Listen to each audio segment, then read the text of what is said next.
ஒரு தாயின் புலம்பல் கவிதை. கொஞ்சம் பொறுமையாக படித்து பாருங்கள். இது போன்ற கவிதைகளை பதிவிடுவதில் பெருமைப்படுகிறேன். எனது அருமை மகனே, நான் உன்னை மிகவும் நேசிக்கிறேன். முதுமையின் வாசலில் நான் முதலடி வைக்கையில் தள்ளாட்டம் என் மீது வெள்ளோட்டம் பார்க்கும். கொஞ்சம் பொறுமை கொள்க, அதிகம் புரிந்து கொள்க. என் முதுமை பார்த்து முகம் சுளிக்காத. நான் சாப்பிடுகையில் கை நடுங்கி சாதம் சிந்திவிட்டேனா? சத்தம் போடாதே.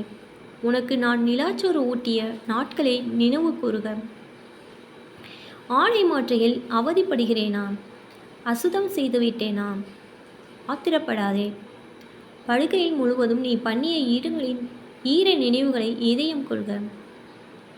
ஒரே பேச்சை தேய்ந்த ஒளிநாடாவுள் போல் ஓயாமல் சொல்கிறேனா? சலித்து கொள்ளாதே. ஒரே மாயாவி கதையை ஒரு 100 முறை என்னை படிக்க சொல்லி நீ உறங்கிய இரவுகளை ஞாபகம் கொள்க. நான் குளிக்க மறுக்கிறேனா? சோம்பேறித்தனம் என்று சுடுஞ்சொல் வீசாதே. உன்னை குளிக்க வைக்க நான் செய்த யுக்திகளை எனக்காக புதுப்பித்து தருக. புதிய தொழில்நுட்பம், புதிய பயன்பாடுகள், உன் புகழ்வேக புரிந்து கொள்தல் சத்தியமாய் எனக்கு சாத்தியமில்லை. கேவலப்படுத்தாதே. கற்றுத்தருக. கவனித்து பழக அவகாசம் தருக.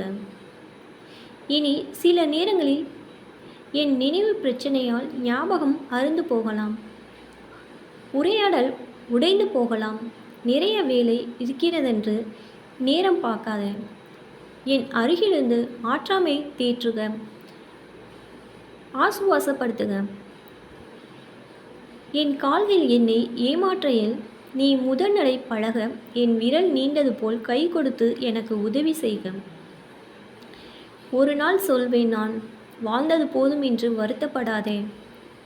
சில வயது வரை வாழ்க்கைக்கு அர்த்தமில்லை. சில வயதுக்கு மேல் வாழ்வதில் அர்த்தமில்லை. காலம் வரும்போது இதை நீனும் புரிந்து கொள்வாய். இனி நான் வேண்டுவதெல்லாம் நீ என்னை புரிந்து கொண்ட புன்னகை. மீண்டும் மீண்டும் சொல்கிறேன், எனது அருமை மகனே, நான் உன்னை மிகவும் நேசிக்கிறேன்.